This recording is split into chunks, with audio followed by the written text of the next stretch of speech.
Anggaran satuan pendidikan, kemudian ada sistem siap BOS dan BOP, ada sistem EKP, KJP, OCS, Sidado, Sidanira, Sikladikmas, Sispendapodik, dan lainnya.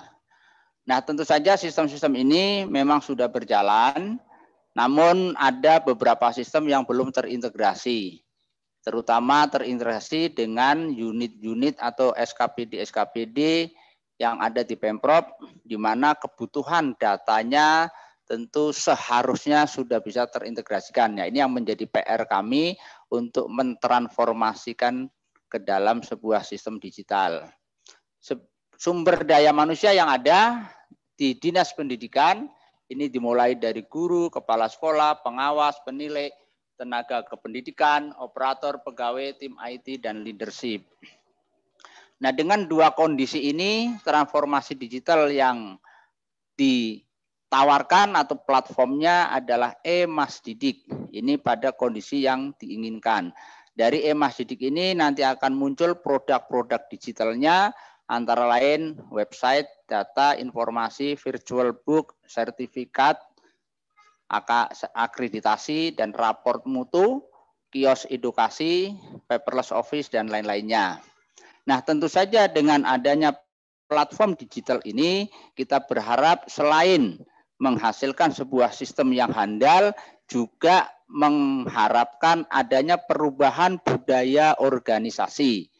Lebih-lebih budaya organisasi ini sudah ada payung hukumnya, yaitu Pergub nomor 54 tahun 2020.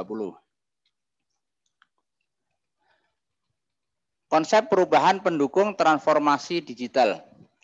Sebagaimana yang kita ketahui, ada 3 area besar yang kita akan lakukan ini. Yang pertama area SDM, yang kedua area layanan, dan yang ketiga adalah area sistem. Ketiganya ini nanti akan kita lakukan secara bersamaan. Area SDM adalah peningkatan kemampuan dan perubahan pola pikir, perubahan budaya kerja, pengembangan kompetensi peserta didik, dan perubahan metode atau proses pembelajaran. Di area layanan, yaitu meningkatkan infrastruktur pendukung IT dan layanan berbasis digital integratif. Kemudian di sistem ini akan terjadi pada perubahan metode dan proses pembelajaran di dalam peningkatan infrastruktur dan layanan berbasis digital integratif. Nah, tentunya dari 3 area ini akan menghasilkan sebuah ekosistem baru sehingga akan segera terwujud tujuan dari pendidikan ini, yaitu layanan pendidikan tuntas dan berkualitas untuk semua.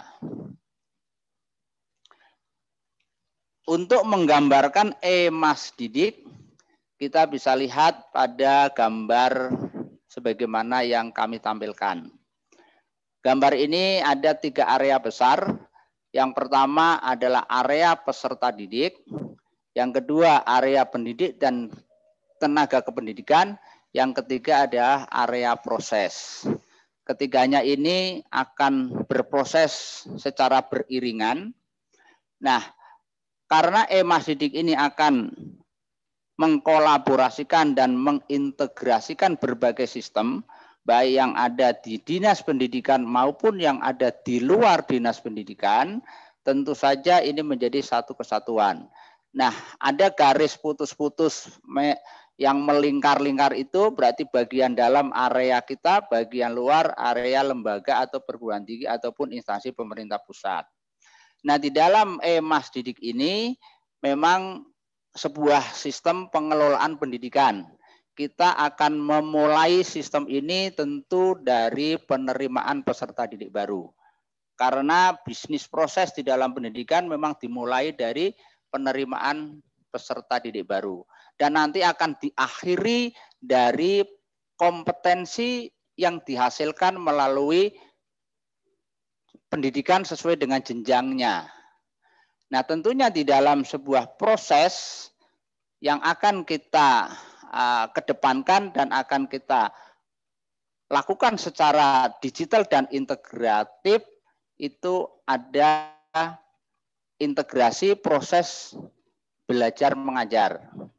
Nah, tentunya didukung juga dengan media-media pembelajaran yang disesuaikan dengan perkembangan teknologi informasi yang kita sebut digital tadi. Nah, kolaborasi dengan berbagai pihak tentu sangat dibutuhkan. Nah, sehingga di sini akan terjadi sebuah sistem yang menyatu terkait dengan administrasi yang di area peserta didik. Ini kita akan lakukan. Area administrasi ini mulai dari absensi peserta didik, kemudian proses-proses yang harus dilakukan peserta didik, baik biodatanya, baik bantuan pendidikannya, baik pelaksanaan yang lainnya, semua akan terproses secara digital dan integratif. Nah, tentunya semua ini akan terwujud pada lingkaran yang di tengah, yaitu pendidikan tuntas dan berkualitas. Adanya kerjasama dengan pihak-pihak lain yang di luar area lingkaran ini, tentu yang pertama di dalam rangka peningkatan mutu tenaga pendidik dan tenaga kependidikan, kita akan bekerja sama dengan akademisi, universitas, lembaga profesi, dan sejenisnya. Dalam proses pengembangan IT-nya, tentu kita juga akan bekerja sama dengan berbagai vendor penyedia layanan IT. Lanjut. Sedangkan untuk kolaboratornya, ini ada beberapa hal. Yang pertama tentu internal Dinas Pendidikan itu sendiri. Di Dinas Pendidikan, ini areanya cukup besar sekali, karena satuan pendidikan yang ada di Dinas Pendidikan atau yang ada di lingkungan Pemprov DKI Jakarta sejumlah 8.835 satuan pendidikan negeri dan swasta. Kemudian yang kedua, SKPD terkait. SKPD terkait ini Dinas Kominfo, TIK, Dinas Sosial, dan lain-lainnya. Kita tidak sebut satu persatu, tentunya semua SKPD yang terkait kita akan lakukan itu. Kemudian mitra kolaborator, mitra kolaborasi mulai dari yang ada di lembaga-lembaga riset, kemudian developer sistem, dan lain-lainnya. Nah, selain kolaborator, kita juga ada pengguna atau user. Yang pertama tentu pengguna dari sistem e-Mas Didik itu adalah Dinas Pendidikan. Yang kedua SKPD terkait. Yang ketiga adalah masyarakat. Ekosistem e-Mas Didik kami gambarkan sebagai sebuah lingkaran di tengah antara irisan dari semua lingkaran ini ada big data. Big data yang dimaksud adalah seluruh data yang terkoneksi dengan layanan pendidikan itu sudah menjadi satu. Nah, areanya ada 3 kami kelompokkan. Yang pertama adalah sistem atau aplikasi yang ada di internal Pemprov DKI Jakarta. Yang kedua adalah sistem atau aplikasi yang ada di pemerintah pusat. Yang ketiga adalah sistem yang ada di area BUMN, BUMD, perguruan tinggi, lembaga profesi, dan layanan IT. Nah, sehingga e-Mas Didik ini nanti menjadi sebuah sistem yang dimiliki oleh Pemprov DKI Jakarta dan dimanfaatkan bukan saja oleh Dinas Pendidikan, tetapi tentu saja dimanfaatkan juga oleh SKPD-SKPD lainnya. Bahkan masyarakat pun bisa mengakses informasi dan data dari e-Mas Didik ini. Lanjut.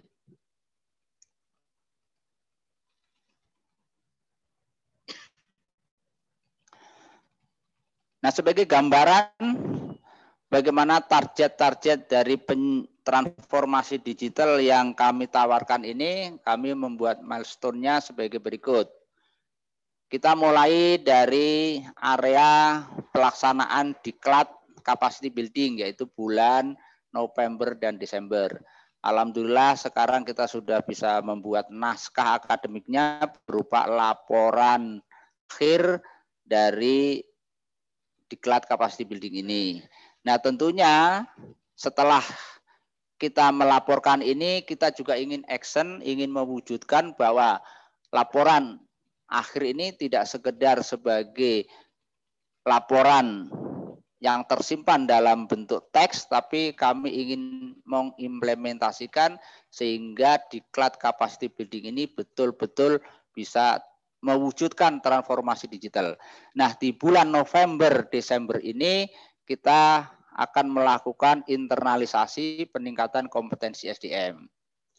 Kemudian target pada bulan Juli 2021 ini area sistem yang ada di internal Dinas Pendidikan sudah terintegrasi. Sasaran utamanya pada penerimaan peserta didik baru yang akan dimulai pada Juli 2021. Sebagaimana yang tadi sudah saya jelaskan di gambar yang melingkar itu, kita akan mulai dari proses penerimaan peserta didik baru. Tahap berikutnya yaitu pada Agustus sampai Desember 2021, kita akan melakukan pengintegrasian. Jadi setelah integrasi di internal Dinas Pendidikan selesai, kita akan melakukan integrasi dengan sistem-sistem yang ada di lingkungan pemerintah Provinsi DKI Jakarta. Sehingga pada tahun anggaran 2022, yaitu bulan Januari dan seterusnya, integrasi sistem ini sudah bisa kita laksanakan. Nah tentunya ini semua akan mendorong terwujudnya layanan pendidikan yang tuntas dan berkualitas melalui transformasi digital yang terintegrasi. Secara rinci, timeline-nya seperti yang ada di layar monitor. Ini memang ureannya atau urean kegiatannya ada 4 bagian besar. Yang pertama peningkatan SDM, yang kedua pengembangan sistem, yang ketiga integrasi layanan, dan yang keempat adalah Monef. Lanjut. Nah, langkah selanjutnya adalah implementasi e-Masdidik. Kita mulai dari tahapan pembuatan e-Masdidik. Langkah-langkahnya dimulai dari analisis, yaitu analisis terhadap sistem-sistem yang sudah ada, mana yang bisa diintegrasikan, mana yang perlu penyesuaian, dan mana yang belum ada. Dari hasil analisa ini nanti akan didesain seperti apa e-Masdidik itu. Setelah itu dilakukan coding atau bahasa program, kemudian uji coba. Uji coba ini sekaligus juga perbaikan error atau kesalahan-kesalahan secara teknis lainnya, dan akhirnya penerapan sistem. Ini tadi saya sudah jelaskan penerapan sistemnya ini insya Allah Juli 2021 sejalan dengan penerimaan peserta didik baru ini kita sudah lakukan. Tahap berikutnya pada pengembangan sistem yang tadi sudah dijelaskan, mengintegrasikan baik sistem yang ada di lingkungan pemerintah Provinsi di Jakarta, pemerintah pusat maupun yang ada di pihak-pihak swasta. Nah, setelah ini semua siap, maka tentu saja kita akan membuat sebuah aturan main di dalam pengelolaan e-Masdidik itu sendiri. Dan yang terakhir tentu akan kita kerja sama maupun skema pembiayaan sebagaimana bentuk dukungannya. Lanjut. Bagian ketiga yaitu menumbuh kembangkan budaya kerja organisasi berbasis digital. Ini ada 2 sasaran. Yang pertama adalah rencana aksi perubahan. Yang kedua rencana aksi menumbuh kembangkan budaya transformasi digital. Pada peningkatan kompetensi SDM, ini rencana aksinya dimulai dari penyusunan regulasi, pemetaan kompetensi SDM, kemudian penandatanganan fakta integritas, kemudian kita melakukan workshop terkait dengan budaya kerja organisasi, kemudian pelatihan berjenjang dimulai dari eselon 3-4 sampai kepada staf, dan kemudian juga ada pelatihan berjenjang lainnya yang terkait dengan Mas Didik. Karena di Dinas Pendidikan sebagaimana yang saya sudah jelaskan di atas, SDM-nya cukup besar sekali, terutama SDM pendidik atau guru yang jumlahnya di atas 90.000. Pada area pengembangan sistem, rencana aksinya dimulai dari analisis sistem, desain sistem, coding, uji coba, penerapan sistem. Sebagaimana yang tadi sudah saya jelaskan.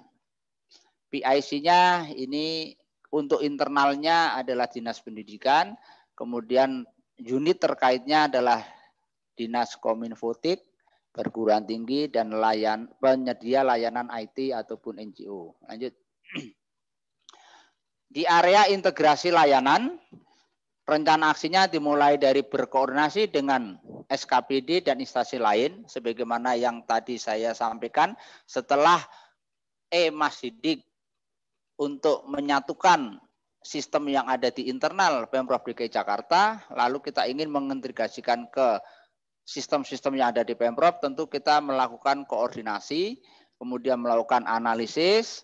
Nah, dari koordinasi dan analisis ini kemungkinan ada kebutuhan infrastruktur yang belum ada, sehingga kita akan melengkapi kebutuhan itu. Kemudian setelah itu sinkronisasi data antar SKP dan instansi. Ini tentu nanti ada interface yang bisa menghubungkan antara Mas Didik dengan sistem-sistem yang ada di layanan SKPD terkait. Nah, setelah terjadi integrasi, tentu ini juga harus ada tahapannya, yaitu pelatihan. Pelatihan di sini tentu saja bukan hanya tenaga-tenaga atau SDM yang ada di Dinas Pendidikan, tetapi ini juga sudah pelatihannya melibatkan SDM di seluruh SKPD Pemprov DKI Jakarta, sehingga PIC-nya di sini antara lain adalah Dinas Pendidikan dan BPSDM. Nah, pada kegiatan yang terakhir adalah monitoring dan evaluasi. Sebuah program memang harus dilakukan monitoring dan evaluasi dengan tujuan untuk melihat sejauh mana implementasi dari sebuah program itu berhasil, dan juga sejauh mana kendala-kendala yang dihadapinya. Oleh karena itu, kegiatan rencana aksi dari monitoring dan evaluasi ini dimulai dari menetapkan instrumen, kemudian dilakukan survei dan pengukuran, laporan hasilnya, dan terakhir adalah merekomendasikan.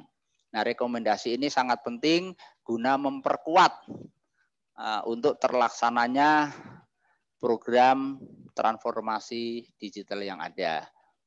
Lanjut. Nah, terkait dengan substansi budaya kerja itu sendiri, sebagaimana yang tadi sudah saya sampaikan bahwa di Pemprov DKI Jakarta alhamdulillah sudah terbit Pergub nomor 54 tahun 2020. Sebagaimana yang kita sering dengar dan saksikan video-video pengantar sebelum kita mulai acara diklat, itu sudah kita dengarkan. Namun demikian kita mencoba mengakselerasi ataupun mengkolaborasikan antara Pergub 54 2020 dengan keadaan era industri 4.0 yang terkenal dengan budaya kerja 4C. Nah, ini menjadi satu kesatuan sehingga memperkuat pelaksanaan Pergub 54 tahun 2020. Rencana aksi menumbuh kembangkan budaya organisasi. Ini kegiatan kita pilih adalah workshop terkait dengan budaya kerja untuk mendukung transformasi digital di bidang pendidikan. Mengapa kami pilih workshop? Karena workshop dianggap cara cepat untuk bisa mentransformasikan perubahan budaya ini. Namun kami juga nanti akan melakukan selain workshop, tentu ada pelatihan-pelatihan secara berjenjang. Nah, pada workshop ini kami mencoba mengusung 3 materi pokok di dalam rangka menumbuh kembangkan budaya organisasi. Materi yang pertama adalah system thinking. System thinking ini kami menganggap penting karena ini adalah fondasi yang harus kita sampaikan kepada para peserta workshop agar pola pikirnya bisa berubah dari cara-cara yang dahulu manual, lama, dan lain-lainnya menjadi cara-cara baru di dalam kehidupan di era digital ini. Nah, tentu saja materi yang sudah diberikan oleh bapak-bapak panelis ini kami juga mencoba mengikutinya dan mengimplementasikan. Setelah materi sistem thinking ini juga ada materi budaya kerja yang tentu ini produk unggulan kita sehingga Pergub 54 ini betul-betul membumi di dalam hati sanubari para ASN yang ada di Pemprov DKI Jakarta. Materi berikutnya adalah Mas Didik itu sendiri karena ini merupakan sebuah sistem baru di mana sistem ini cukup kompleks yang mengkolaborasikan seluruh kepentingan dari SKPD terkait dengan layanan pendidikan. Jadwalnya memang ada di bulan Desember, ini minggu 1, 2, 3, dan 4 ini adalah rancangan kami dan tentunya ini materinya sama, yang berbeda adalah peserta workshopnya. Penyelenggaranya ada 2, yaitu Dinas Pendidikan dan BPSDM. Untuk penyelenggaran workshop yang diikuti oleh lintas SKPD, insya Allah diselenggarakan oleh BPSDM, sedangkan untuk workshop internal SDM pendidikan nanti akan dilakukan oleh UPT P2 KPTK 2 yang ada di 5 wilayah kota administrasi. Narasumbernya yang pertama adalah motivator, kemudian dari BPSDM atau BKD, Dinas Kominfo, Dinas Pendidikan, dan tentu saja nanti ada dinas-dinas lain yang mungkin nanti kita bisa ikut sertakan di dalam mempertajam atau menguatkan budaya organisasi ini. Metode yang dipilih ini masih ada 2 sebagai alternatif. Kalau memang belum bisa bertemu tatap muka, kita akan menggunakan daring. Tapi kalau sudah memungkinkan tatap muka, kita akan pilih tatap muka. Lanjut. Di bagian terakhir yaitu penutup yang berisi adalah saran dan kesimpulan. Nah, setelah saya uraikan dari latar belakang hingga bagian ketiga ini, pada akhirnya kita akan menyimpulkan.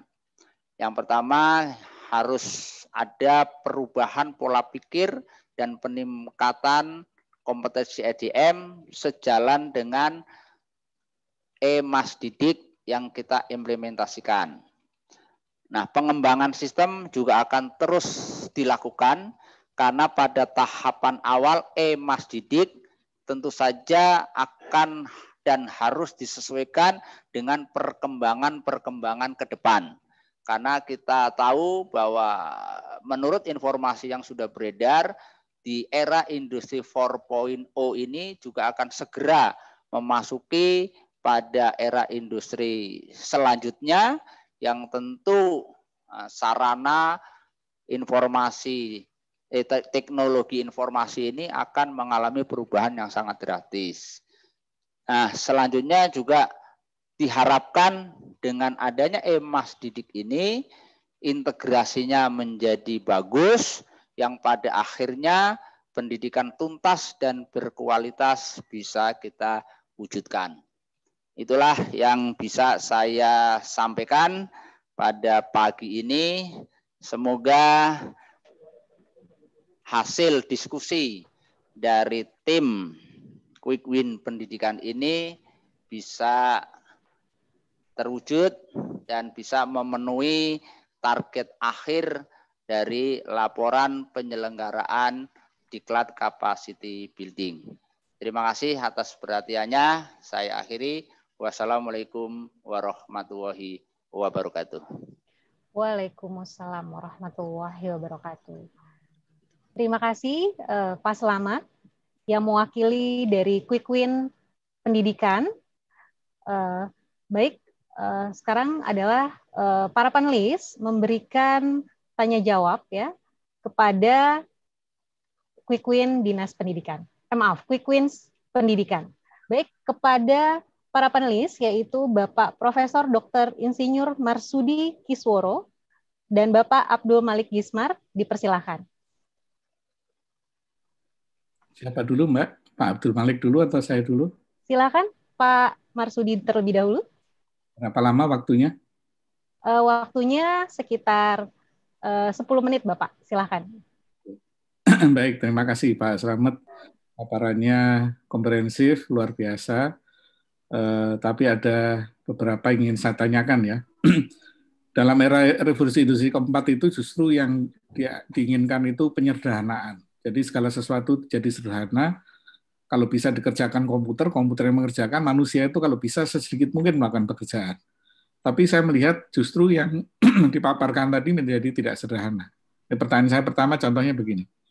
Pemerintah Provinsi DKI sudah punya platform Smart City namanya Jaki, ya, di mana nanti semua kegiatan yang berbasis kaitan dengan Smart City, salah satunya adalah pendidikan, itu ada di Jaki.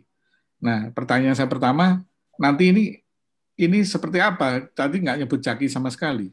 Apakah dia menjadi aplikasi yang terpisah atau menjadi bagian dari Jaki? Karena kalau saya lihat tadi luas sekali semuanya sehingga seolah-olah menjadi sebuah layanan tersendiri. Ini pertanyaan saya pertama. Kemudian pertanyaan kedua adalah begini. Kalau kita mengikuti transformasi organisasi yang pernah disampaikan pada sesi workshop yang sebelumnya, ada 3 tingkatan dari sebuah sistem itu berada. Yang tingkatan yang pertama itu hanya sekedar otomasi, administrasi saja. Tingkatan kedua adalah membuat kita menjadi lebih kreatif. Disitulah ada komponen namanya artificial intelligence, data analytic, IoT, dan yang lain-lain. Komponen ketiga adalah membuat kita, yang paling tinggi itu adalah membuat kita bisa mempunyai inovasi-inovasi baru. Nah, kalau saya lihat yang disampaikan oleh Pak Slamet tadi, meskipun banyak bicara mengenai 4.0, tapi masih di yang bawah itu, masih bicara mengenai administrasi saja. Tidak bicara ke yang lebih tinggi lagi. Karena saya tidak melihat ada komponen bagaimana AI digunakan, bagaimana data analitik digunakan, dan sebagainya. Kemudian yang ketiga, pertanyaan saya yang terakhir adalah implementasi sistem IT itu sebetulnya bukan masalah teknologi, itu sudah saya sampaikan juga. Tapi adalah masalah transformasi dari mindset. Karena itu sebetulnya sistem yang terbaik adalah sistem yang tidak perlu di-training. Ambil contoh misalnya WhatsApp. Kita ini semua bisa pakai WhatsApp, bisa pakai Instagram, bisa pakai Facebook tanpa ada training. Nah, justru yang Pak Slamet tadi katakan, sampaikan adalah ada pelatihan ini untuk menangani sebuah inovasi harus ada pelatihan. Nah, ini berarti dalam kriteria inovasi tadi tidak bagus. Inovasi yang terbaik adalah inovasi yang tanpa pelatihan pun bisa kita pakai. Makanya tadi saya kasih contoh bagaimana kita semua bisa menggunakan Facebook, bagaimana kita semua bisa menggunakan Instagram tanpa training. Bayangkan kalau Tokopedia atau Bukalapak itu harus memberi pelatihan untuk para pemakainya. Betapa capeknya itu Tokopedia, Shopee, dan yang lain-lain bikin pelatihan ini. Nah, justru yang kritik saya pada bagian yang terakhir tadi adalah makin banyak pelatihan yang Bapak buat, itu sistemnya atau aplikasinya makin tidak inovatif. Nah, itu 3 pertanyaan dari saya, Pak Slamet. Terima kasih. Baik, terima kasih Pak Marsudi. Untuk quick win dari pendidikan, mungkin silahkan untuk menjawab 3 pertanyaan yang sudah diajukan oleh panelis, yaitu Bapak Marsudi. Silakan. Terima kasih Pak Marsudi atas pertanyaannya, dan kami akan mencoba untuk menjelaskan terkait dengan apa yang tadi saya sudah sampaikan. Pertanyaan pertama terkait dengan penyederhanaan yang dikaitkan dengan sistem JAKI. Jadi kalau tadi saya menjelaskan dari sistem Mas Didik, coba bisa digambarkan, ditampilkan slide ke-9. Nah, jadi penyederhanaan di sini sebenarnya sudah bisa dilihat karena sebelumnya kondisi saat ini banyak sekali sistem yang ada di Dinas Pendidikan. Masing-masing sistem tentu juga ada operator. Nah, kedepannya kita hanya menawarkan satu sistem karena kita sudah kolaborasikan sehingga masuknya hanya satu pintu melalui website. Jadi dengan masuk satu pintu, maka aktivitas terkait dengan rancangan kebutuhan anggaran satuan pendidikan ini juga sudah bisa masuk. Kemudian sistem siap BOP dan BOS, yaitu ketika membelanjakan dana-dana bersumber dari BOS dan maupun BOP, ini juga masuknya dalam satu pintu. Termasuk penilaian kinerjanya juga seperti itu. Jadi dengan adanya Mas Didik ini, kami menganggap sistem ini malah menjadi sistem yang sederhana karena sudah terkolaborasi semuanya dari situ. Nah, terkait dengan JAKI, memang betul Pak, kami juga sebenarnya mengharapkan ada Cek Edu. Tapi karena JAKI juga terus dilakukan pengembangan dan mungkin belum sampai ke sana, sehingga Mas Didik ini dengan adanya target waktu yang tadi saya sudah dijelaskan, insya Allah di akhir 2021 sudah bisa terwujud integrasinya, maka ini bisa nanti kita dorong untuk dikolaborasikan menjadi JAKI atau Cek Edu. Dan ini nanti akan menjadi juga satu bagian yang tidak terpisahkan. Nah, inilah wujud partisipasi dari kelompok Quick Win Pendidikan untuk menyajikan sebuah program atau sistem yang nanti bisa menjadi satu. Memang idealnya nanti kalau seluruhnya sudah ada, ya cukup JAKI saja. Yang bagian dalamnya itu ada Cek Edunya. Pertanyaan yang berikutnya yaitu terkait dengan transformasi organisasi. Yang tadi dimulai dari otomasi, kemudian AI, dan inovasi.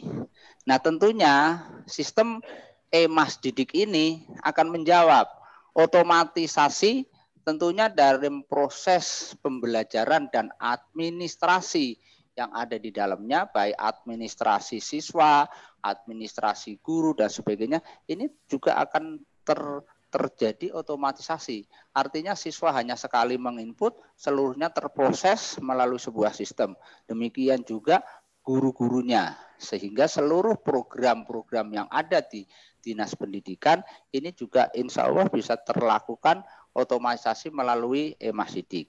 Nah, terkait dengan AI, nah tentu saja kita bisa melihat di sini yang kita harapkan nanti akan muncul produk-produk digital. Nah, produk-produk digital ini pada jangka panjang kita berharap nanti ada kios edukasi. Nah, kios edukasi ini adalah layanan terdepan kami yang nanti bisa terjadi interaksi siswa itu hanya di kios edukasi itu. Nah, inilah nanti program-program yang terkait dengan intelijensi buatan ini ada di situ. Sehingga siswa bisa melakukan pembelajaran juga menjadi mudah dan menyenangkan. Di samping itu juga ada virtual book. Virtual book ini adalah sebuah buku yang kita desain menjadi buku elektronik multimedia.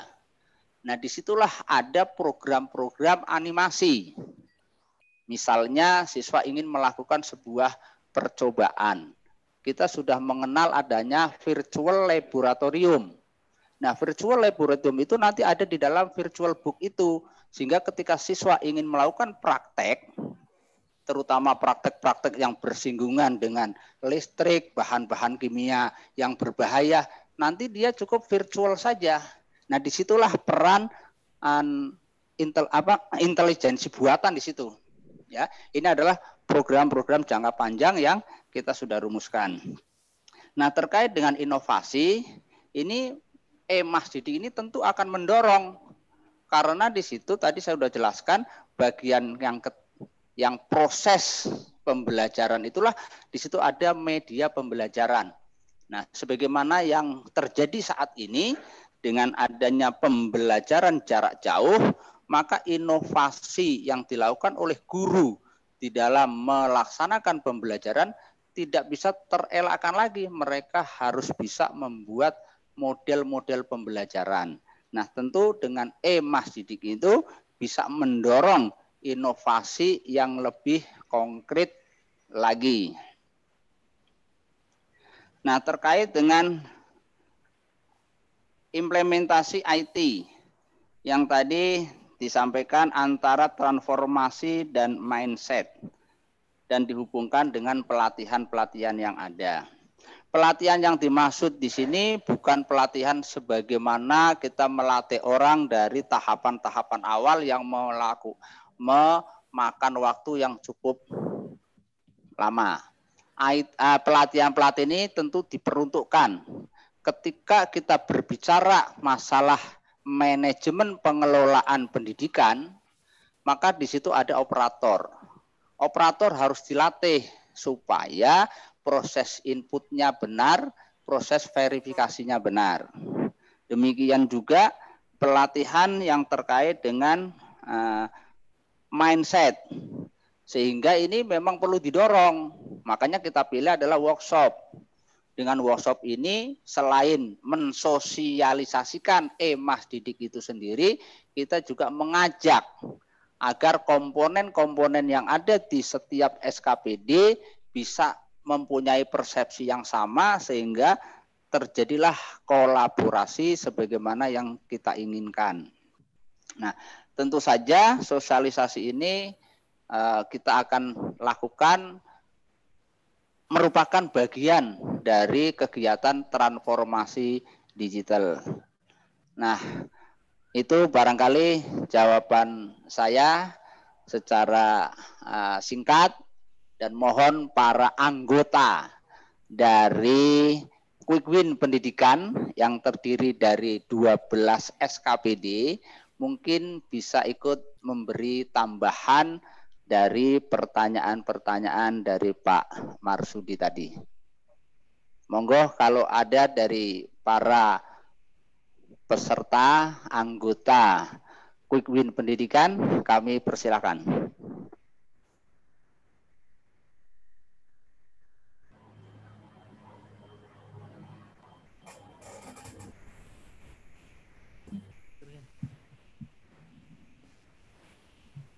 Izin penyelenggara dari Wali Kota Jakarta Utara sebagai... Silakan Bapak.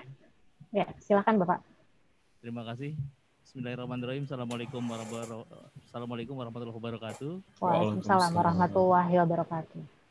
Yang saya hormati para peserta Diklat Capacity Building sekalian, para panelis yang hadir pada pagi hari ini. Izin menambahkan tadi yang sudah disampaikan oleh teman dari Dinas Pendidikan sebagai ketua kelompok untuk kami kelompok 1, di mana hal yang kami angkat adalah transformasi digital pendidikan dengan program Mas Didik. Apa yang disampaikan oleh Bapak Marsudi sejatinya menjadi domain pembahasan dan pemikiran kami bersama, karena sejatinya bahwa digitalisasi adalah bentuk simplifikasi. Namun tidak semuanya bisa kita sederhanakan prosesnya, karena memang pada kenyataannya kearifan lokal, karakteristik, serta proses humanisme juga harus diperhatikan di dalam pembentukan sebuah sistem. Jadi kalau dari 3 pertanyaan tadi, izinkan saya menjawab dari pertanyaan nomor 3, apakah workshop masih diperlukan? Sebetulnya kalau kita bicara workshop pelatihan adalah sebuah proses yang continuous, Pak. Pendidikan berjalan secara terus-menerus di dalam bidang lingkupnya. Tadi disampaikan oleh Bapak soal bagaimana WhatsApp, bagaimana Instagram, bagaimana Facebook tanpa perlu tutorial. Dalam arti tutorial yang sifatnya klasikal ini bisa sedemikian rupa digunakan oleh banyak masyarakat. Nah, ini yang kita lihat juga, bahwa kita melihat ada situasi dan kondisi perkembangan industri 4.0 yang menuntut revolusi dalam bentuk digitalisasi, kemudian juga perkembangan teknologi dan informasi yang sedemikian pesat. Kita tahu bersama startup hari ini begitu bergerak sangat-sangat cepat, dan ini menjadi peluang yang harus ditangkap bersama. Di sisi lain ada daya dorong dari sebuah pandemi global berupa COVID-19. Ini adalah sebuah bentuk perubahan yang dipercepat, Pak. Karenanya di dalam dunia pendidikan kami juga melihat ada sebuah proses transformasi digital. Kemarin mungkin di awal kita tergopoh-gopoh bagaimana menyusun sistem pembelajaran jarak jauh. Namun hari ini kita sama-sama melakukan yang mungkin diawali dengan sebuah bentuk keterpaksaan, maka sekarang ini menjadi sebuah hal yang bisa dikatakan adalah menjadi sebuah kebutuhan. Dari hal yang menjadi kebutuhan ini, kita berharap bahwa tingkat penggunanya akan semakin masif. Proses workshop, proses pelatihan bisa terus dikembangkan dari bagaimana kita menangkap semua aspirasi dari pengguna. Karenanya tadi Pak Slamet juga menyampaikan bahwa ada digital book, ada digital library, kemudian juga ada proses komunikasi dua arah yang bisa kita gunakan sebagai bagian dari pelatihan itu sendiri. Jadi mohon juga bisa dilihat bahwa workshop yang kami usulkan tidak berupa workshop klasikal yang rutin kita kerjakan. Apa yang dikerjakan hari ini juga sebetulnya adalah sebuah workshop yang bisa digunakan dengan tetap memperhatikan kaidah protokol kesehatan. Yang kedua, kita bicara soal bagaimana staging kita melangkah dari sebuah proses bisnis administratur menjadi hal-hal yang inovasi. Kalau kita bicara soal teori organisasi, kita tahu bagaimana Weber menyatakan bahwa manajemen hanya terdiri dari planning, organizing, executing, dan controlling. Sampai dengan kita bicara reinventing government, inovasi belum menjadi sebuah bagian. Namun demikian, perkembangan mendorong adanya perubahan-perubahan di mana saat ini budaya inovasi dan kolaborasi adalah sebagai modal mutlak di dalam mengembangkan situasi dan kemajuan peradaban di sebuah kota. Kita tahu bagaimana Korea berkembang dengan inovasinya, pun demikian dengan Tiongkok yang hari ini menyatakan bahwa setiap individu yang ada di sana harus selalu mengembangkan inovasi. Kami pun juga demikian, Pak. Di dalam mendorong apa yang menjadi program Emas Didik ini, sejatinya kita melihat tentu harus ada tahapan. Makanya tadi disampaikan oleh penyaji adanya tahapan-tahapan bagaimana kita menyiapkan program ini secara bertahap. Karena tentu harapannya user friendly didapatkan, semakin banyak orang mengakses, semakin kita juga menjadi interaktif, dan tentu itu akan membentuk sebuah ekosistem baru. Yang pada akhirnya nanti inovasi akan menjadi sebuah hal yang mutlak diperlukan. Perubahan tidak melulu hanya bersifatnya administratur, terkadang kita bicara soal pembelajaran harus ada bagaimana dengan silabus, bagaimana dengan kurikulum yang notabene tentu bisa jadi tidak relevan untuk perkembangan ke depan. Ini yang terus akan kami kembangkan melalui digitalisasi transformasi ini di dalam dunia pendidikan. Memang kita berawal dari penyederhanaan bisnis administrasi, kemudian tentu kita juga harus melihat mungkin juga akan ada evaluasi bidang ajar, ada penguatan-penguatan keterampilan maupun kemampuan berdasarkan kita menggunakan analisa intelijen artifisial ataupun nanti sampai dengan inovasi-inovasi yang lain. Terakhir soal Zaki. Zaki menurut pandangan kami adalah sebuah super apps, Pak. Sebuah platform digital ultimate yang dikembangkan oleh Pemprov DKI Jakarta. Kalau hari ini bagaimana kita mengenali ASN Pemprov DKI hanya dengan melihat badge di lengan sebelah kiri kita, Pak, ada Jaya Raya. Nah, besok buat siapapun yang tinggal di DKI itu hanya cukup mengakses Jaki. Kami ke depan juga tentu akan menjadi bagian feature Jaki itu sendiri, Pak. Ini yang kami kerjakan, namun tentu harus ada pembagian, internalisasi hal-hal yang berkaitan dengan dunia pendidikan selama ini, bisnis as usual yang ada di dunia pendidikan kami gabungkan di dalam Emas Didik, untuk kemudian kami kolaborasikan dengan Jaki sebagai super apps milik pemerintah Provinsi DKI Jakarta, dan insya Allah dengan penyederhanaan ini, dengan proses yang mudah dan cepat ini bisa menjadi sweetener bagi seluruh masyarakat Jakarta, khususnya mereka yang ada di usia didik untuk bisa memanfaatkan fitur Emas Didik yang ada di layanan pemerintah Provinsi DKI. Mungkin itu yang bisa kami tambahkan. Terima kasih. Assalamualaikum warahmatullahi wabarakatuh. Waalaikumsalam warahmatullahi wabarakatuh. Waalaikumsalam warahmatullahi wabarakatuh. Terima kasih Pak Sigit. Mungkin kita minta tanggapan lagi kepada panelis dari hasil jawaban dari para peserta di kelompok pendidikan. Silakan Bapak Marsudi Wahyu Kisworo untuk tanggapannya. Terima kasih.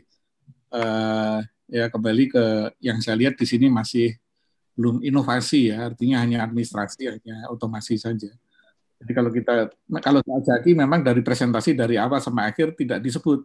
Begitu saya tanya baru ini bagian dari Jaki. Kenapa nggak dari awal sebutkan nanti platformnya Jaki ini ada di atasnya begitu ya. Makanya tadi saya tanyakan Jaki, nggak apa-apa, nanti mungkin bisa dikoreksi, artinya untuk perbaikan. Kemudian yang kedua adalah kalau kita bicara inovasi itu misalnya begini, kita tahu misalnya hari ini ada kelahiran bayi sekian, tahun ini misalnya ada bayi yang lahir sekian, maka 6 tahun lagi kita akan perlu bangku sekolah berapa, itu dengan menggunakan AI ya.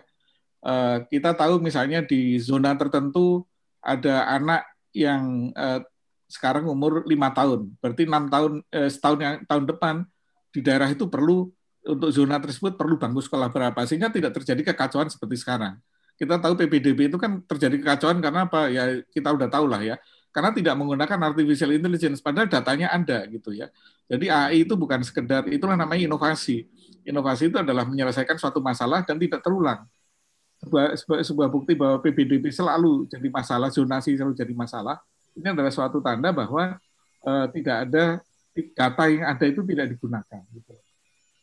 Itu namanya inovatif ya. Kalau inovatif itu seperti itu, bukan sekedar aplikasi banyak disatukan, bukan sekedar nanti ada buku e-book dan sebagainya. Buku digital itu sudah ada 20 tahun yang lalu, bukan inovasi. Inovasi itu sesuatu yang baru lah. Yang saya belum lihat di sana tadi. Proposal ini sesuatu yang baru yang kalau namanya quick win itu kan sesuatu yang dampaknya itu bus gitu ya, kayak ada big bang gitu loh, yang wah ini hebat ya gitu ya, dan bisa dilakukan dengan cepat, itu namanya quick win. Nah jadi kalau ini saya kira menurut saya ya itu syarat untuk proyek biasa sih oke ya, tapi sebagai quick win saya kira kurang inilah ya. Bisa sesuatu yang bang gitu. Itu Mbak komentar saya, terima kasih. Baik, terima kasih Pak Marsudi. Selanjutnya kita akan dengarkan pertanyaan dari panelis yang kedua, yaitu Bapak Abdul Malik Gismar. Silakan Bapak Abdul Gismar untuk memberikan pertanyaan kepada kelompok Quick Win Pendidikan.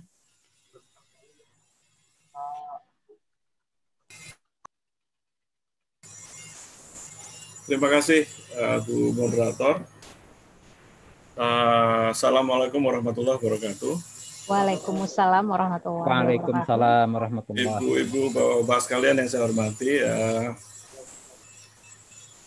saya komentar dan pertanyaan saya barangkali ada beberapa titik yang bersinggungan dengan Prof. Marsudi tadi. Beberapa hal, jadi saya nggak akan mengulang, tapi saya akan mengemphasize saja sedikit apa yang disampaikan Pak Marsudi tadi, dan karena nanti singgungannya tuntutan inovasi yang diajukan oleh Pak Marsudi tadi barangkali nanti ketemu di beberapa komentar saya. Ini ramai sekali ya. Oke. Ini pertama saya sepakat dengan Pak Marsudi tadi bahwa ini terkesan masih merupakan integrasi dari sejumlah inisiatif yang sudah ada ya, dan diletakkan di dalam satu platform gitu, di dalam satu, tadi Pak Selamat malah sebut konkretnya dalam satu website gitu ya. Ada beberapa hal yang barangkali missing di sini, dan saya akan bicara sedikit mengenai itu. Tapi sebelum saya sampai ke sana, pertama begini Pak Selamat ya, paparan tadi komprehensif sekali, dari ujung ke ujung yang harus dinilai itu ada semua gitu ya. Jadi lengkap itu sebetulnya paparan Pak Selamat tadi itu. Cukup komprehensif, cukup informatif ya, mengenai apa yang mau dilakukan, apa yang sudah ada, apa yang mau dilakukan, dan targetnya apa, sebetulnya clear. Menurut saya cukup clear. Nah, ini kita mau push. Komentar saya ini ingin mempush lebih jauh ya. Apakah tidak ada yang tertinggal di situ? Kira-kira seperti itu. Nah, pertama ini Pak, persoalan kekuatan utama kalau kita mau menggunakan digital transformation itu kan sebetulnya kekuatan networking. Yang mau kita kejar itu kekuatan networking ya. Digital technology ini dalam konteks layanan ini sebetulnya sangat kuat memungkinkan berbagai macam networking itu terjadi. Nah, dalam bicara mengenai network, maka kita bisa bicara mengenai pertama yang sangat penting sebetulnya kan end user network-nya.